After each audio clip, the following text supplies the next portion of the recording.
Queridos irmãos, boa noite.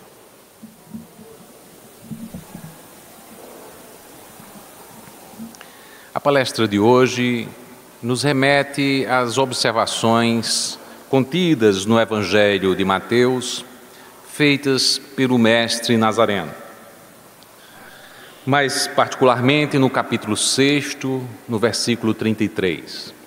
É uma passagem que dá continuidade a todas as recomendações que o Mestre vinha a fazer sobre a necessidade de nos desapegarmos dos bens terrenos, observando os aspectos que são mais consistentes com as necessidades da nossa evolução espiritual.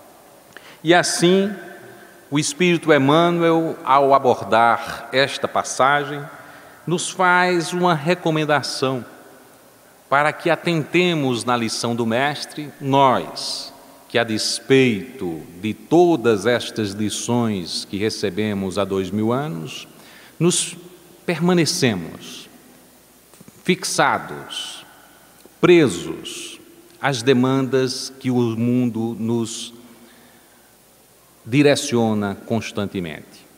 Assim é que temos assistido nos dias atuais a uma preocupação excessiva sobre o atual estado das coisas, sejam elas referidas ao plano nacional, sejam elas referidas às controvérsias, às guerras, aos embates ocorridos em escala internacional.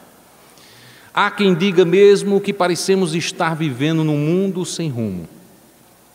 Há aqueles que observam que o reino, no sentido da observação do governo dos países, parece não encontrar lideranças adequadas para o momento presente.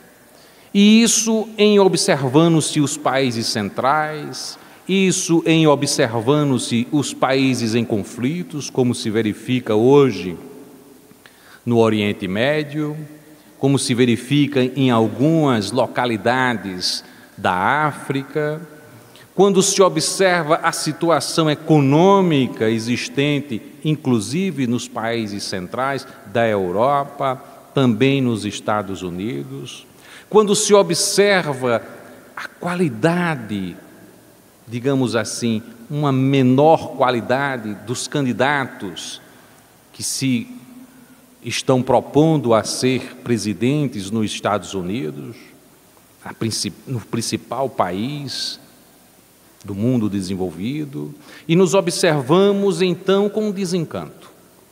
Há quem diga que parece que não há rumo possível para as nossas sociedades. Assim o é também na observação da sociedade brasileira, quando a população se lança em questionamentos de toda sorte, direcionado para os vários partidos e questionamentos profundos, atendendo a uma observação mais atenta de que a corrupção tem efeitos muito graves sobre aquilo que podemos imaginar de futuro para a nossa sociedade, quando colocamos em risco as novas gerações e as possibilidades delas virem ter acesso a uma boa educação, à saúde, a condições salubres de moradia, quando colocamos em risco a possibilidade de emprego de vastas parcelas da população que hoje experimentam situações de desemprego, de angústia, de desilusão, observa-se, portanto, uma inquietação. No caso brasileiro, ainda mais grave, porque vem somar-se a um problema de ordem política, né, às questões de ordem econômica, e aí nos aparece de forma especialíssima, porque, embora ocorrendo em outros países, aqui se configura a presença fundamental dessa epidemia associada o Aedes aegypti, com todas as suas possibilidades, não é, de realização de uma infecção proporcionada por doenças tais como a zika, como a chikungunya, como a dengue. Mas essas situações, todas elas reunidas no instante presente, encontram nos corações dos cristãos, daqueles que se dizem cristãos e, mais particularmente, daqueles que se afirmam espíritas, que tipo de reação? É preciso que observemos como estamos reagindo diante da situação presente. Porque o mestre Nazareno já nos afirmava há 2000 anos: buscai primeiro o reino de Deus e sua justiça. E é de uma profundidade essa observação, embora ele a estivesse realizando num ambiente que, para nós, nos parece um ambiente de maravilhosa expectação da natureza.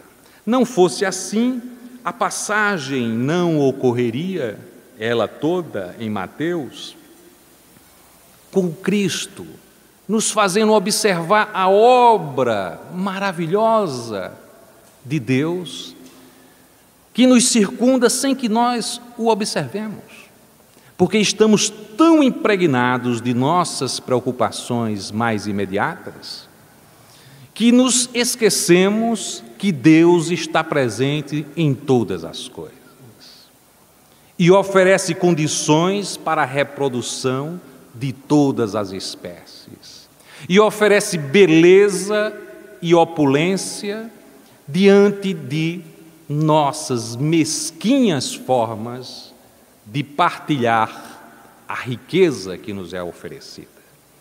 Porque se encontramos de fato miséria, se encontramos desigualdades sociais, não devemos nos referir a Deus como a origem e causa dessas desigualdades e destas misérias.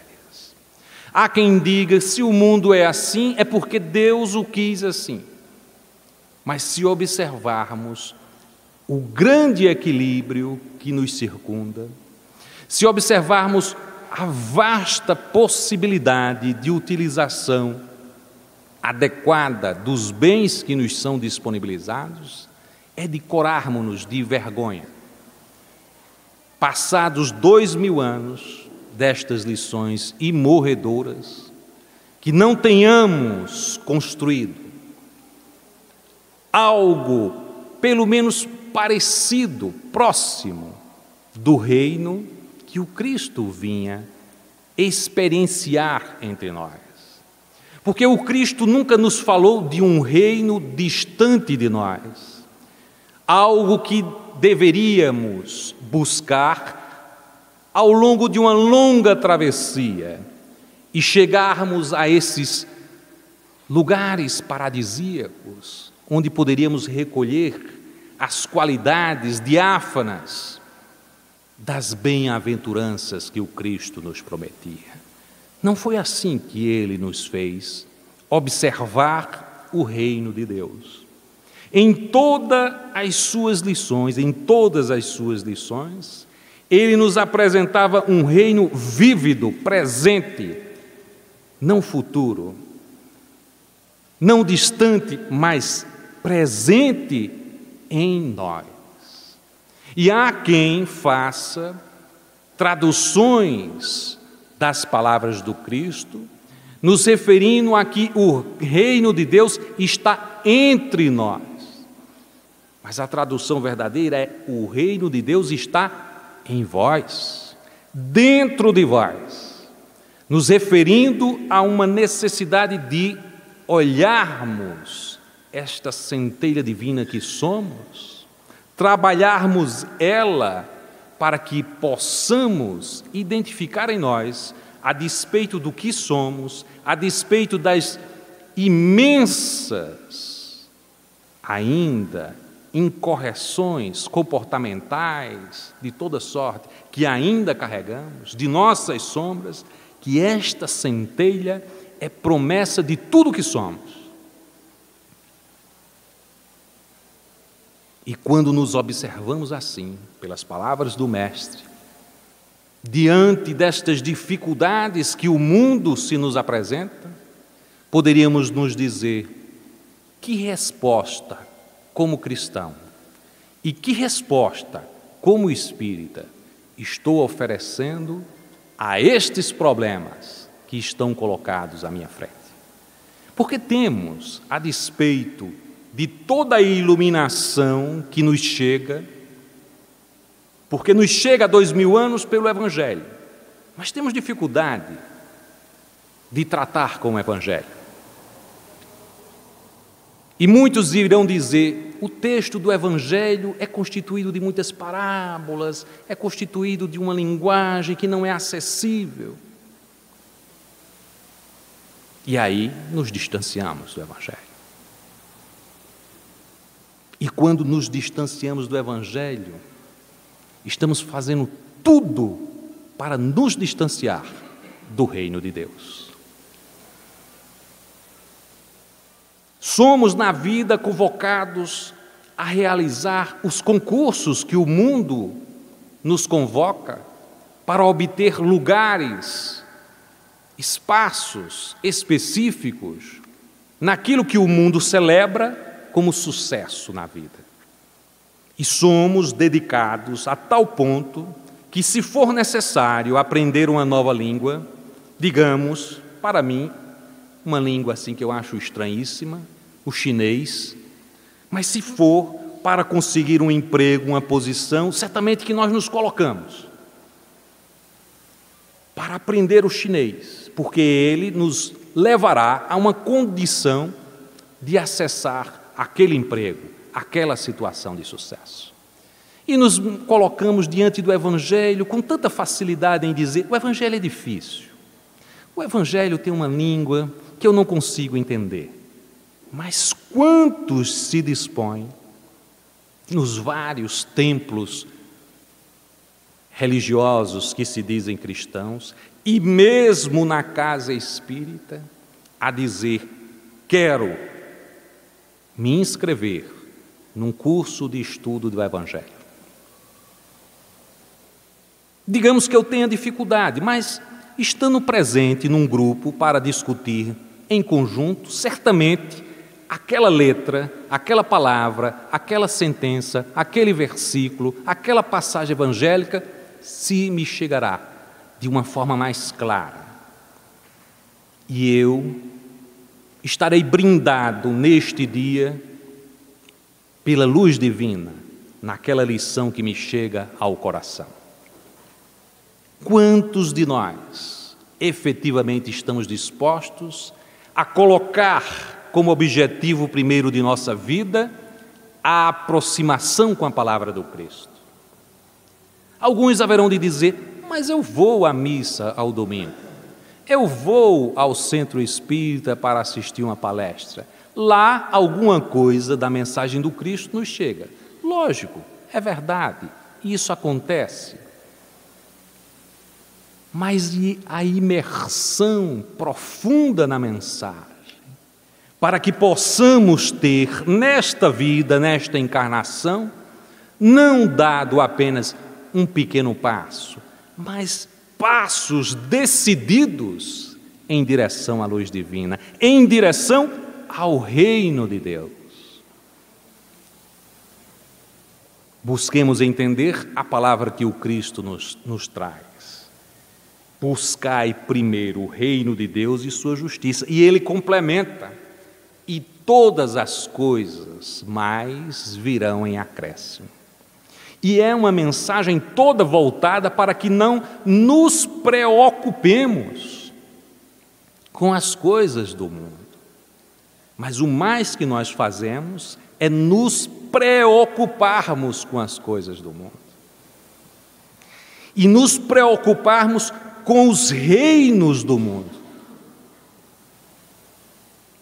Nestes últimos tempos, bastando adentrar as redes sociais, nós nos chocamos com a forma violenta com que as pessoas se lançam para a destruição do outro, na afirmação da sua vontade política, religiosa, de qualquer ordem.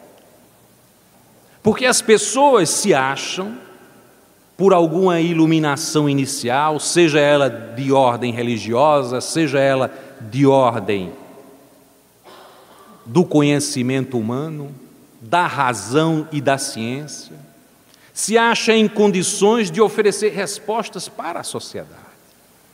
E aponta o dedo: fulano é corrupto, cicrando é incompetente, beltrando é incapaz.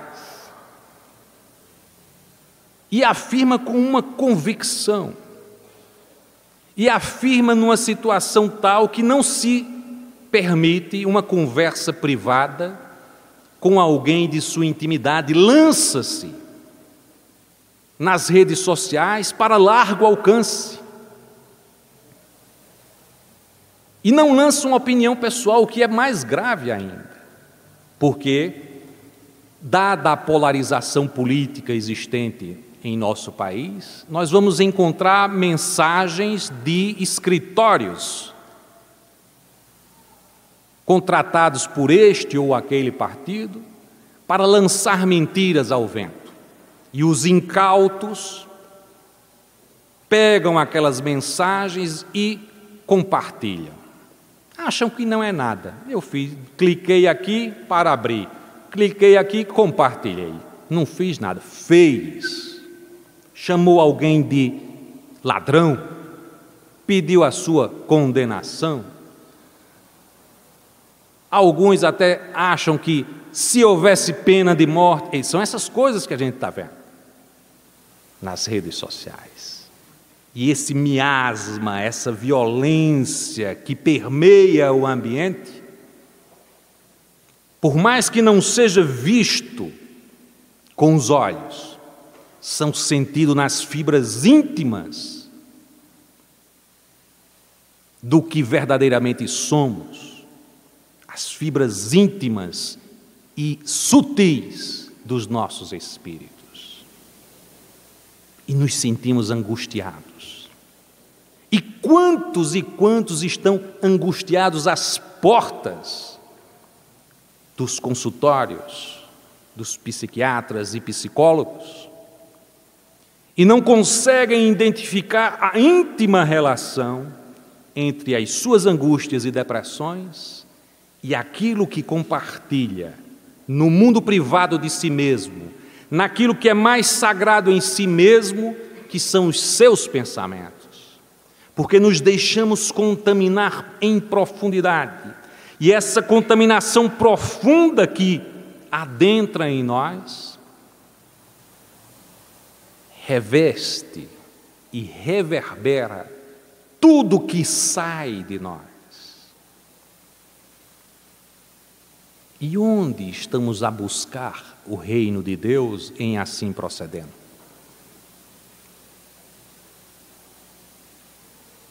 Diante das imensas inquietações que circundavam aqueles que iam ouvi-lo, depois do Cristo ter nos trazido aquela sinfonia maravilhosa das bem-aventuranças e de nos ter convocado a exercer aquilo que somos verdadeiramente, potências divinas, nos dizendo: vós sois a luz do mundo, fazei brilhar a vossa luz, vós sois o sal da terra, preserva a palavra contida nestes ensinamentos.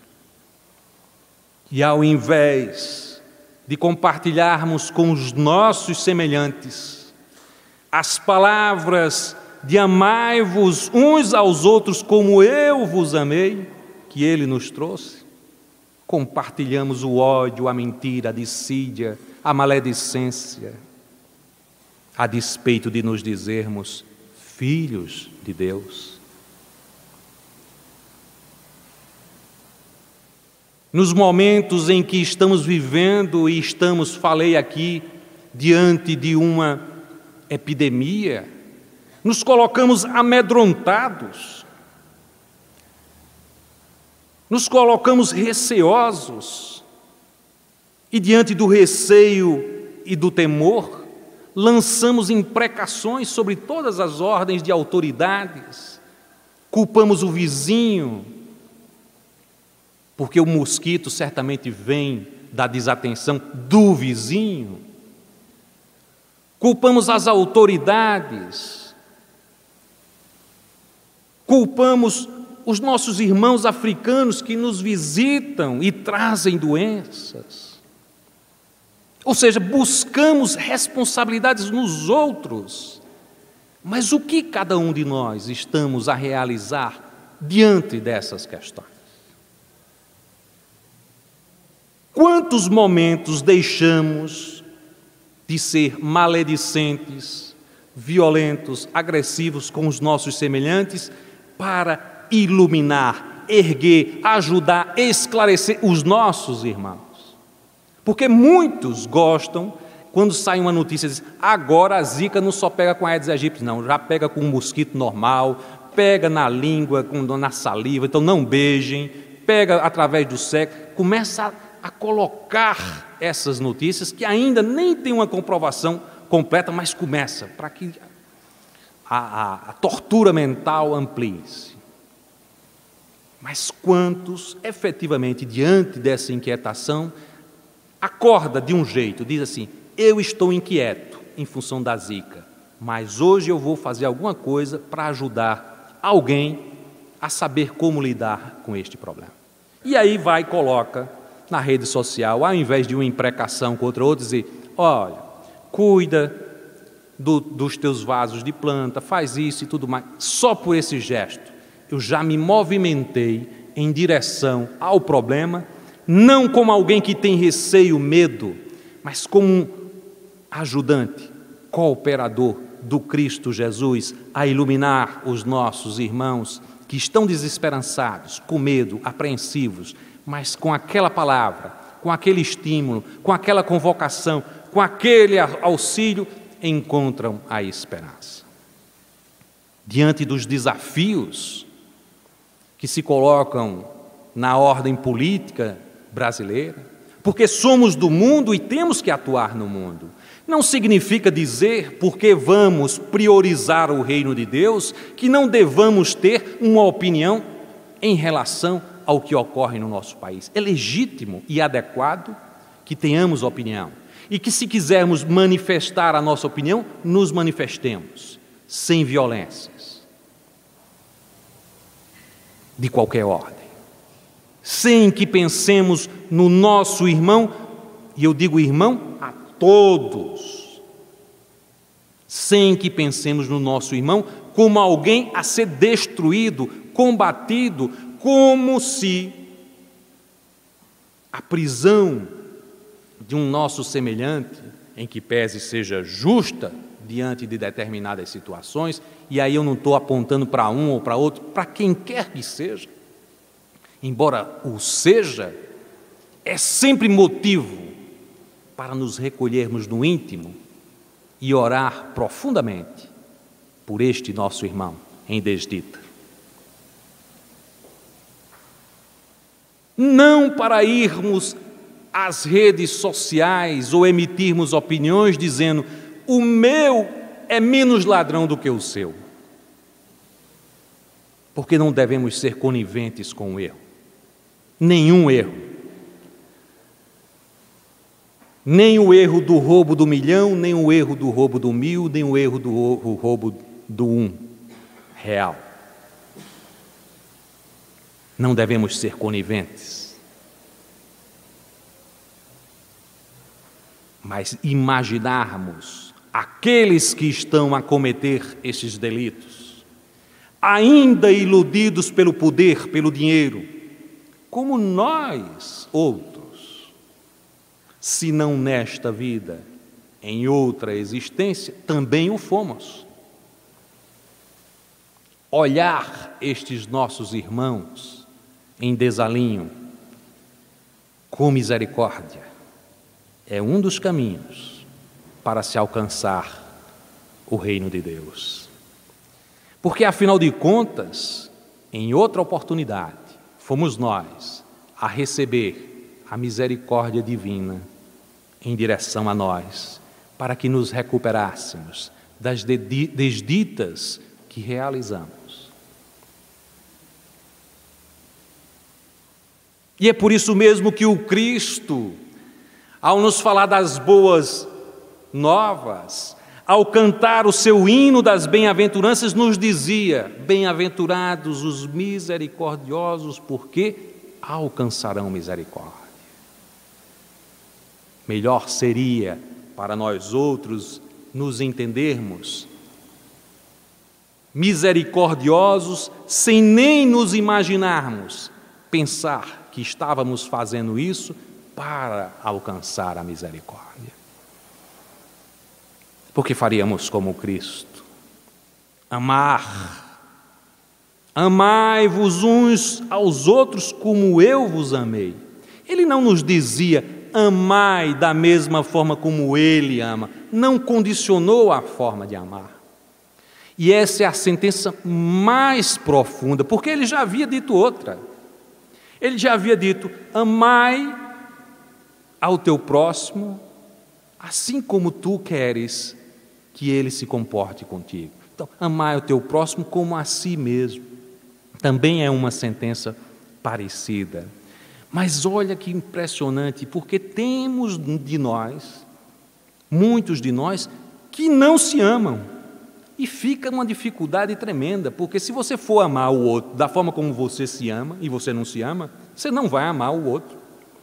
Porque muitos de nós têm dificuldade de se amar. Então não vai amar o outro. E aí o Cristo, mais precisamente, nos dá uma sentença da qual a gente não pode fugir.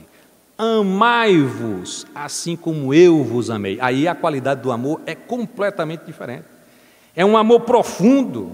Ele está nos convocando a nos amarmos como Ele nos amou. É uma experiência fantástica.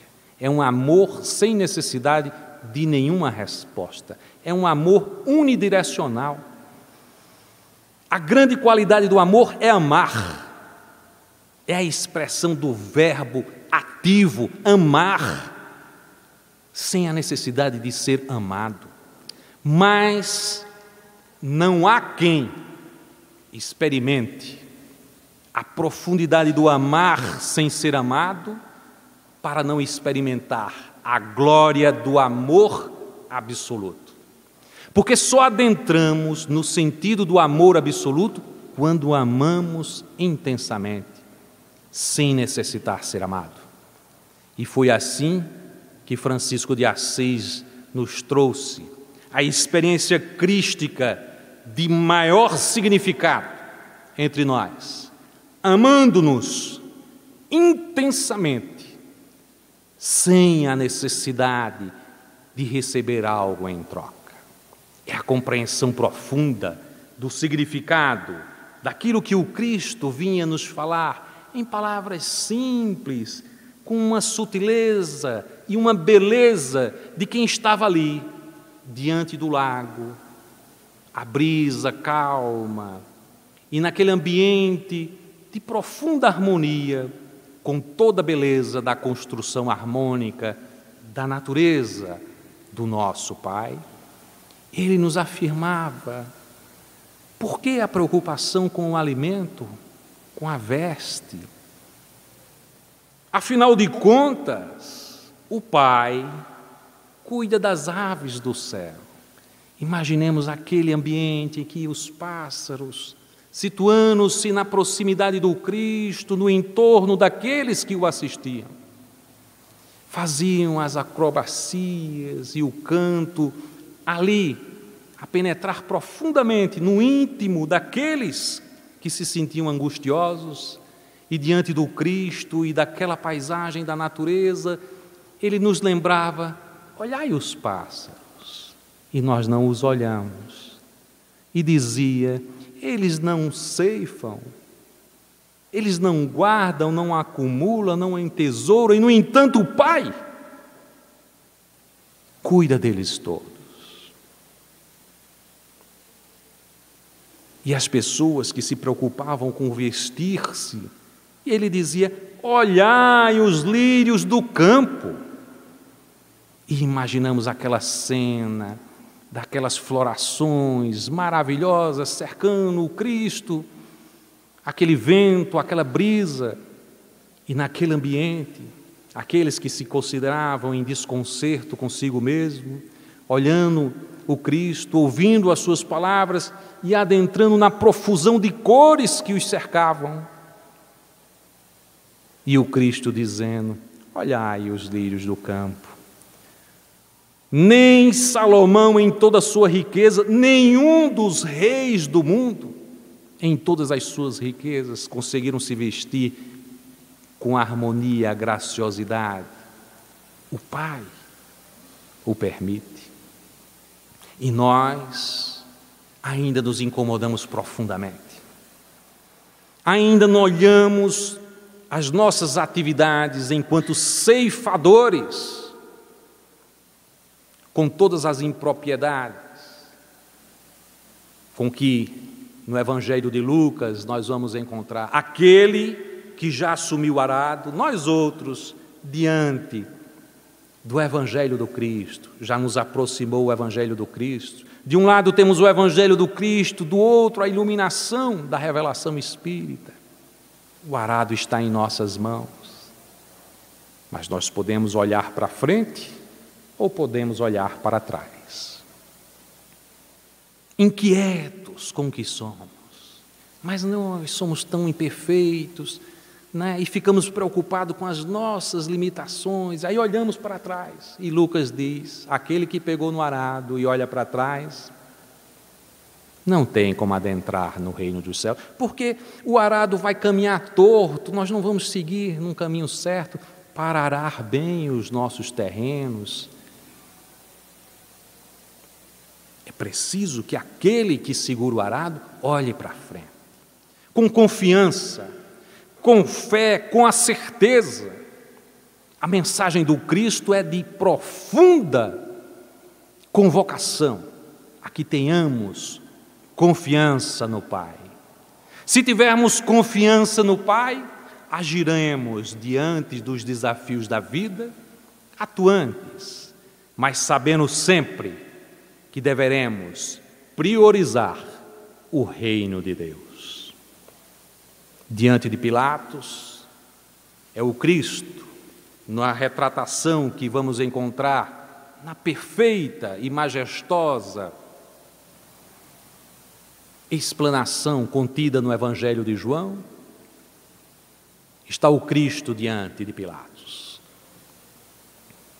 Pilatos traz as indagações: és rei? Estava preocupado em saber se ele era rei. E o Cristo, diante daquela pergunta, tinha duas possibilidades de respondê-la. Uma de ordem política, porque se é de ordem política, aquela que inquieta Roma efetivamente, porque era um reino a se contrapor ao reino romano, ele diria: não, não sou rei. Mas se por outro lado era de ordem religiosa, ele deveria responder: sim, sou rei. E diante da pergunta de Pilatos, ele se coloca com outra pergunta: tu me dizes isso porque te disseram eles, os judeus que o entregaram? E Pilatos, diante daquela consideração, jocosamente diz: e por acaso sou eu judeu? Eles foram que te entregaram a mim. Então era uma segunda resposta que era merecida. Sim, ele era rei. Mas ele não disse diretamente, ele disse de forma indireta. Primeiro ele diz: o meu reino não é deste mundo. E se não é deste mundo, não interessava aquele homem. E Pilatos fica impressionado com a altivez de Jesus. Ele olha a balbúrdia daqueles doutores da lei que foram entregar o Cristo e o fazia ser entregue sobre acusações as mais estapafúrdias, que afrontavam a legislação, tanto a legislação israelense de então, quanto a legislação romana. Por todos os aspectos, se fosse observar a legislação, o Cristo seria solto. E o próprio Pilatos observa isso e diz: não vejo culpa nenhuma neste homem.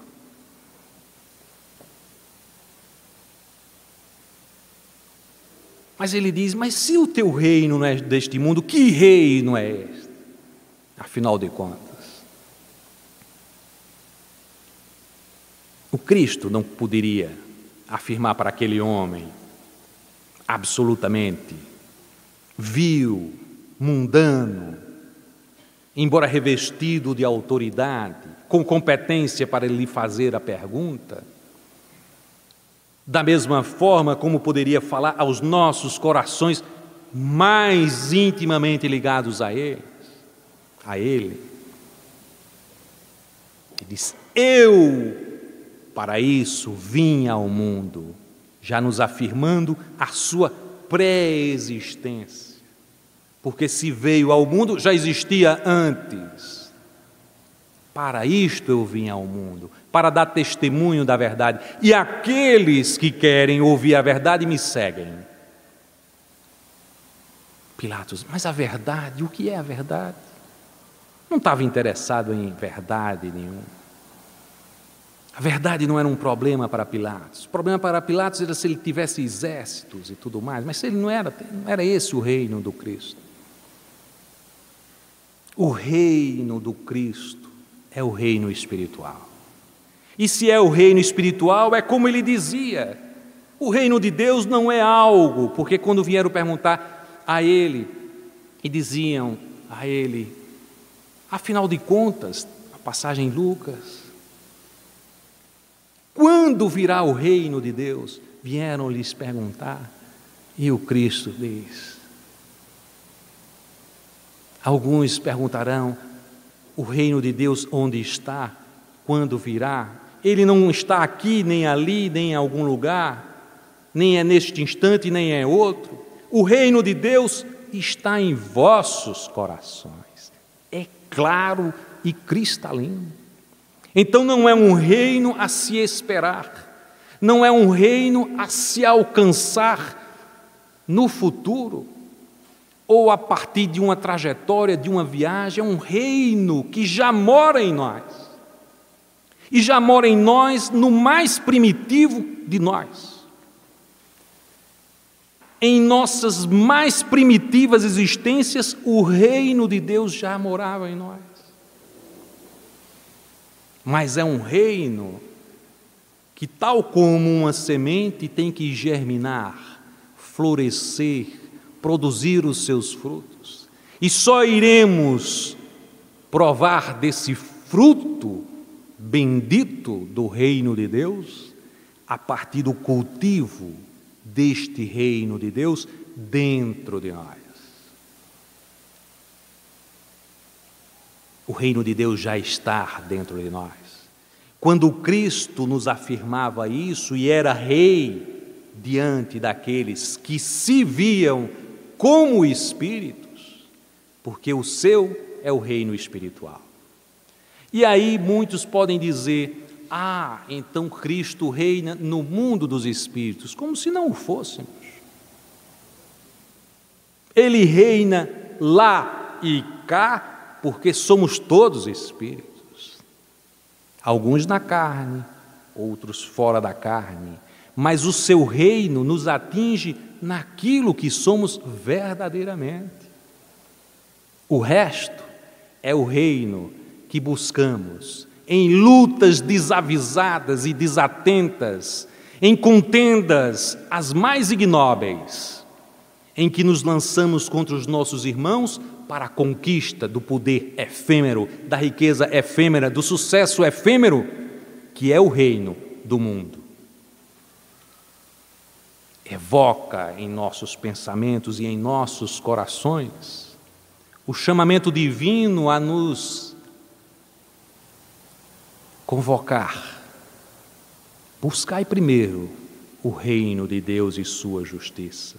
E quando perfilamos com a justiça divina, nos colocamos diante dos desafios que o mundo nos convoca com justiça, com clareza, com o coração aberto a abraçar os nossos irmãos. E nestas circunstâncias, neste mundo de transição que estamos a experienciar, nos coloquemos a cada dia na meditação diária que devemos realizar, perguntando no nosso íntimo: Senhor, como devo agir diante das circunstâncias que o mundo está a nos apresentar? Diante das circunstâncias do ambiente político, diante das circunstâncias do ambiente econômico, diante das disenções que se realizam no campo religioso, como eu vou me posicionar, Senhor? Diante dessas circunstâncias, devo eu me prender às minhas limitações, aos meus erros, às minhas fraquezas? Porque diante do que faço, do que fiz, ao observar o que sou em profundidade, eu tenho visto, Senhor, que eu tenho atentado contra a Tua justiça. Eu tenho me colocado contra os meus irmãos. Eu tenho sido impiedoso nesta ou naquela circunstância. Eu cometi esse ou aquele erro profundo. E quando fazemos isso, como nos diz Joana de Ângeles, numa passagem muito interessante do livro Florações Evangélicas, que ela nos diz que nos comportamos como um antigo deus romano, que tinha duas cabeças, uma para frente e outra para trás. Muitas vezes nós ficamos fixados no horizonte, num futuro ansioso, aguardando que esse reino de profundo atendimento às minhas necessidades, porque eu anseio por esse reino de justiça e de equidade. Eu me coloco ansioso na expectação deste mundo por vindouro, que eu espero que chegue a mim, mas que ainda não está presente. Ou por outro instante eu posso ficar fixado no passado, com meu rosto voltado para trás. E aí depressivo diante da constatação de que sou muito menos do que eu esperaria para realizar as obras do Senhor. E Joana de Ângeles diz, naquele Paulo que agressivamente perseguia os primeiros cristãos, existia em germe o Paulo. Aquele Saulo, existiu o Paulo, que se fez o apóstolo na difusão e na entrega profunda ao reino de Deus. Na Joana de Cusa, que era matrona romana, de boa índole, estava em germe aquela cristã que se entregou, com o corpo em chamas por amor ao Cristo. Em Estevão, o jovem que passou por tantos martírios antes de se fazer apóstolo, no corpo apostolar do Cristo e martirizado como o primeiro mártir. Havia todos os sofrimentos que passou como Gesiel para que se fizesse o mártir Estevão. E podíamos acrescentar que naquele jovem rico de Assis, de todas as festas, de todas as alegrias mundanas, existia em germe aquele que se transformou no símbolo da pureza cristã, da nobreza simples e pura do coração de Francisco de Assis. É preciso que olhemos para a frente com confiança, atendemos ao chamamento do Cristo, para que, percebendo os lírios do campo, as aves do céu, olhemos para o nosso coração com as necessidades profundas, espirituais, que são todas elas atendidas pelas lições contidas no Evangelho do Cristo Jesus, que precisamos conhecê-lo. Adentrar a leitura profunda do Evangelho é um caminho de libertação profunda. Nos sentimos contemplados com a luz divina a cada lição contida no Evangelho e amparados no Evangelho do Cristo, sustentados e esclarecidos pela revelação da doutrina espírita, estamos completamente instrumentalizados para prosseguir, segurando o arado, olhando em frente, com fé no coração, para podermos, respondendo aos desafios que o Cristo nos convocava há 2000 anos, dizer: Senhor, eu quero cultivar a humildade e a simplicidade em meu coração, para que eu seja capaz de adentrar ao reino dos céus. Quero eu ser, Senhor, manso, para que eu possa, na mansuetude cultivada em meu coração, me dignar a ser um daqueles, a construir o mundo de regeneração, a terra dos herdeiros, tal como prometeste aos que cultivasse a mansuetude. Senhor, quero eu ser pacificador, para que, ajudando e contribuindo a harmonizar os meus irmãos em desdita, seja eu capaz de ser chamado Filho de Deus. E quanto mais, Senhor, ao longo das minhas existências, de hoje por diante, olhando para frente, confiante e com fé, eu cultivar a pureza em meu coração, possa eu, Senhor, afinal de contas, ser contemplado com a grande e profunda promessa de ver a Deus.